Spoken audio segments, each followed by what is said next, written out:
केंद्रित। तो बालक केंद्रित और शिक्षक केंद्रित ये दो चीज पढ़ानी है। एक विद्यालय में अगर बच्चा फेल हो जाता है तो शिक्षक दोषी है कि बालक दोषी है? शिक्षक दोषी है। जब बालक फेल होता है तो विद्यालय दोषी है, शिक्षक दोषी है। तो इसको समझने के लिए आपको एक गाना की ओर ले चलते। इससे बिछड़ के जिंदा हैं और जान बहुत शर्मिंदा है। देखिए हम पढ़ा रहे हैं यहाँ बाल केंद्रित और शिक्षक केंद्रित, लेकिन गाना गा रहे हैं कि तुझसे बिछड़ कर जिंदा है और जान बहुत शर्मिंदा है। इस चीज को अगर आप समझ लीजिएगा तो बाल केंद्रित और शिक्षक केंद्रित को समझ लीजिएगा। मैंने गाना गाया है कि तुझसे बिछड़ कर जिंदा है, जान बहुत शर्मिंदा। देखिए होता है क्या, अगर कोई मतलब लड़की जो है गाना गा रही है कि तुझसे बिछड़ कर जिंदा है और जान बहुत शर्मिंदा है, यानी कि वो लड़की केंद्रित हुआ। गाने का मतलब हुआ कि लड़की केंद्रित हुआ। और एक गाना है क्या, क्या तुझे पता है ये दिलबर मेरे गुलशन आने वाले हैं। इस गानों को समझ लीजिए, क्या तुम्हें पता है ये दिलबर मेरे गुलशन आने वाले हैं, कलियां न बिछाना राहों में हम फूल दिल बिछाने वाले हैं। यानी कि प्रधान हुआ कौन, लड़का। लड़का गाना गा रहा है, लड़की प्रधान नहीं हो। लड़कीपन में क्या है नहीं है ये नहीं सोचा है। लड़का गाना गा रहा है कि क्या तुम्हें पता है ये दिलबर मेरे गुलशन आने वाले हैं, कलियां न बिछाना राहों में हम दिल को बिछाने वाले हैं।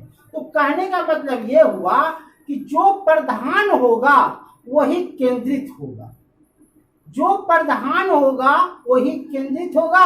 यहाँ लड़का प्रधान हो गया तो लड़का गा रहा है गाना, और वहाँ लड़की गा रही है कि तुझसे बिछड़ कर जिंदा है, जान बहुत शर्मिंदा है। तो दोनों के प्रधानता के बारे में यहाँ दर्शाया गया। गाना गाने का मतलब ये हुआ कि दोनों में से प्रधानता किसकी हुई। इस गाना को अगर आप समझ लीजिएगा तो आप बाल केंद्रित और शिक्षक केंद्रित को समझ लीजिएगा। सबसे बड़ी है गाना को समझना। ये दोनों गाना को आप समझ लिए तो समझ लीजिए कि बाल केंद्रित और शिक्षक केंद्रित को समझ लीजिए। गाना हम इसलिए नहीं गा रहे रोमांस में क्योंकि गला मेरा खराब है, और हम आपको समझाने के लिए इस चीज को कह रहे हैं कि क्या तुझसे बिछड़ कर जिंदा है और जान बहुत शर्मिंदा है। कहने का मतलब ये हुआ कि गाना यहाँ लड़की गा रही है तो लड़की प्रधान हो गई, और वहाँ पुरुष गा रहा है क्या तुझे पता है ए दिलवर मेरे गुलशन आने वाले हैं और कलियां न बिछाना राहों में हम दिल को बिछाने वाले हैं। तो वहाँ पुरुष प्रधान हुआ। यही चीज को आप हमको समझाने के लिए कह रहे थे कि देखिए बच्चा यहाँ अगर बच्चा प्रधान होगा, यहाँ क्या होगा, बच्चा प्रधान होगा। इसमें बच्चा की महत्ता दी गई है। तो बच्चा, और यहाँ क्या होगा, शिक्षक, शिक्षक प्रधान होगा। तो कहने का मतलब हुआ कि बच्चा को यहाँ क्या किया जाए, स्वतंत्र छोड़ दिया जाए। बच्चा को क्या किया जाए, स्वतंत्र छोड़ दिया जाए। स्वतंत्रता क्या चीज में मिलनी चाहिए, स्वतंत्रता क्या चीज में मिलनी चाहिए, तो प्रश्न पूछने में मिलना चाहिए। प्रश्न पूछने में स्वतंत्रता मिलनी चाहिए। अगर बच्चा देखो, अगर बच्चा प्रश्न पूछता है और अगर शिक्षक उसको डांट देता है, डांटना नहीं है, गलत प्रश्न भी पूछ रहा है, गलत गति व्यवहार बने क्वेश्चन कर रहा है, तो उसको शिक्षक को सही कहना चाहिए। तो उसको क्या होगा, उसके अंदर क्या जागेगा, रोमांच जागेगा। क्या डालेगा, रोमांच, रोमांच डालेगा। उसको अच्छा लगेगा कि हमने प्रश्न पूछा, हमने प्रश्न किया। मैंने पहले ही गाना किया था, क्या तुम्हें पता है ए दिलवर मेरे गुलशन आने वाले हैं। ये पता लड़का खुद कह रहा है फूल से, कि तुम्हें पता है ऐ गुलशन मेरे दिलवर आने वाले हैं और कलियां न बिछाना राहों में हम दिल को बिछाने वाले हैं। कहने का यह अर्थ हुआ कि बच्चा लड़का के मन में कुछ भी हो, लड़की क्या नफरत कर रही है कुछ वो पूछ रही है, लेकिन वह प्रश्न पूछ रहा है। प्रश्न गलत भी है सही भी है, लेकिन उसको क्या होना चाहिए, स्वतंत्रता होनी चाहिए, एकदम छूट मिलना चाहिए कि हम प्रश्न पूछे, है ना।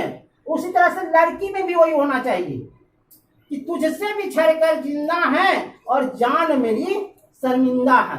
मतलब जो भी है, मैंने उसको कहने का मतलब कि दोनों को छूट होनी चाहिए। तो जो छूट होगा, प्रश्न पूछेगा, यहाँ स्वतंत्रता मिलेगी, तो क्या होगा, सर्वगीण विकास होगा।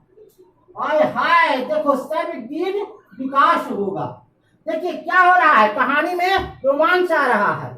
सर्वगीण विकास हुआ कि उसको सभी चीज में छूट मिलेगा, गाना गाने में छूट मिलेगा, पढ़ने में छूट मिलेगा, नाचने में छूट मिलेगा, हर चीज में विकास। सरकार कहती है कि अगर वो गाना भी गा रहा है तो उसको गाने के लिए प्रोत्साहित किया जाए, उसको रोका नहीं जाए। अगर वो डांस कर रही है तो डांस में भी उसको रोमांस किया जाए। आप एक फिल्म देखे होंगे आमिर खान का, जो अपनी बेटी को पहलवान बनाता है, पहलवान बनाने के लिए उसको काबिल बनाता है, और एक तरह से इंटरनेशनल स्तर पर वो लड़की चैंपियन बनती है।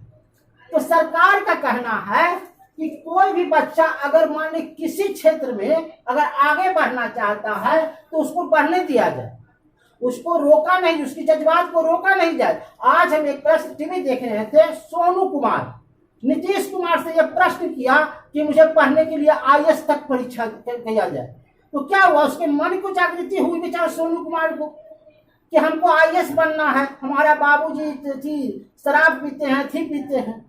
तो बच्चा के अंदर वो प्रश्न किया और नीतीश कुमार ने वहीं पर ऊपर DM को ऑर्डर दिया कि इसको IAS स्कूल में एडमिशन किया गया। तो यहाँ जो है बाल केंद्रित कहने का मतलब ये हुआ कि बालक के अंदर उत्साह को रोकना नहीं चाहिए, बालक के अंदर जज्बात को रोकना नहीं चाहिए, उसको स्वतंत्रता मिलनी चाहिए। तो देखिए, जब सर्वगीण विकास होगा, खोज होगी, क्या करेगा, खोजेगा, बच्चा नई नई चीजों को जानकारी लेगा, और जब जानकारी लेगा तो अन्वेषण होगा। अन्वेषण मतलब होता है खोज करना, और जब खोजेगा बच्चा तो सृजनात्मक होगा, सृजनात्मक होगा, और जब सृजनात्मक होगा तो उसका कट कर दो।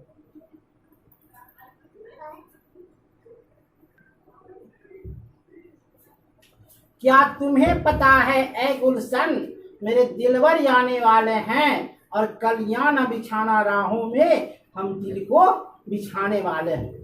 यहाँ बच्चा की प्रधानता हो रही है, तो बच्चा क्या होगा, सृजनात्मक होगा।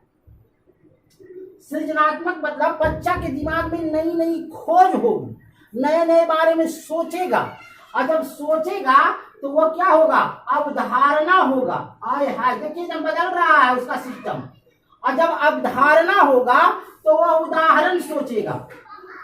क्या सोचेगा, उदाहरण सोचेगा। और उदाहरण दो प्रकार के होते हैं, एक स्पष्ट उदाहरण और एक होता है गैर उदाहरण। देखिए, स्पष्ट उदाहरण वो होता है जो किताब का होता है, जो किताबी भाषा, और गैर उदाहरण वो होता है जो बाहरी जीवन से जोड़ता है। क्या करता है, बाहरी जीवन से जोड़ता है। ये जो हुआ, अब होगा क्या, इसके अंदर क्या लगेगा, इसके अंदर संरचनात्मक होगा, संरचनात्मक। ये क्या होगा, बच्चे के दिमाग में कुछ बनाने की क्षमता होगी, बच्चे के दिमाग में कुछ करने की क्षमता होगी। उसके बाद होगा सृजनात्मक, बच्चे के दिमाग में सृजनात्मक विकास होगा।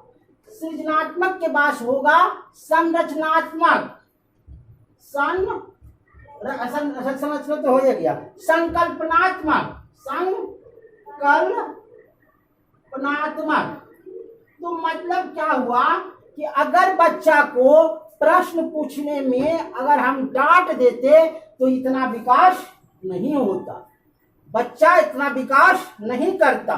और अगर प्रश्न पूछने की स्वतंत्रता दे दिए, छूट दे दिए, तो बच्चे में ये सब विकास आ गई। तो यही हम कहते हैं कि आप तुम्हें पता है ये दिलवर मेरे गुलशन आने वाले हैं, अरे उसको आने दिया जाए, है ना। अंत में क्या होगा नहीं होगा वो दूसरी बात है। शिक्षक केंद्रित में क्या होगा कि यहाँ शिक्षक स्वयं काम करता है, शिक्षक स्वयं काम करता है, तो वह क्या होगा, शिक्षक केंद्रित होगा। ठीक है ना,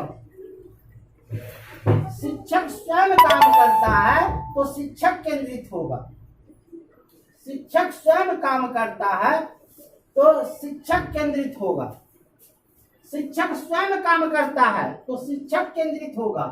शिक्षक बच्चों से ना करवा करके शिक्षक करता है तो शिक्षक केंद्रित होगा। शिक्षक कॉपी जांचता है तो शिक्षक केंद्रित होगा। ऐसे भी जो है अधिकतर बाल केंद्रित ही पूछा जाता है, शिक्षक नहीं पूछा जाता है। कट कीजिए।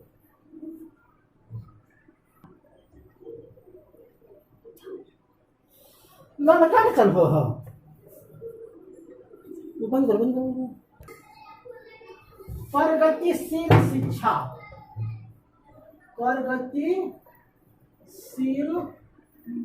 शिक्षा, देखो ना, प्रगतिशील शिक्षा, प्रगतिशील शिक्षा का दिया था जॉन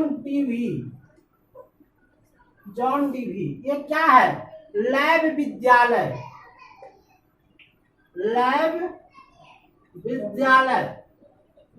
ये कहता है कि टीवी, रेडियो और दूरदर्शन ये सबसे पढ़ाया जाए, टीवी, रेडियो, दूरदर्शन इससे पढ़ाया जाए। और एक होता है 6 थीम, 6 थीम। देखिए 6 थीम को यहाँ पे वो गाना से माध्यम से समझ लीजिएगा तो समझ लीजिएगा, वो याद हो जाएगा सदा के लिए। गाना है कि चल मुसाफिर चल यादों के इस शहर से दूर और गम के इस दुनिया के पार।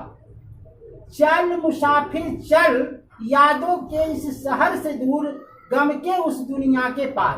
माने यात्रा, चल माने यात्रा, तो पहला हो गया यात्रा। अब यात्रा देखिए, चल मुसाफिर चल यादों के इस शहर से दूर, तो माने यात्रा कर रहा है। और जब यात्रा करेगा तो रास्ते में क्या करेगा, भोजन, तो भोजन हो गया। और जब भोजन करेगा तो पानी पिएगा, तो यहाँ पानी हो गया। और जब पानी और भोजन करेगा तो किसके साथ करेगा, परिवार और मित्र के साथ। किसके साथ करेगा, परिवार और मित्र के साथ। और जब परिवार और मित्र के साथ जब काम करेगा तो किस क्या काम करेगा, जो हम काम करने आए हैं, क्या होगा, जो काम करने आए हैं। ये 6 थीम यादों याद रखना कि चल मुसाफिर चल इस शहर से दूर, यादों के उस गम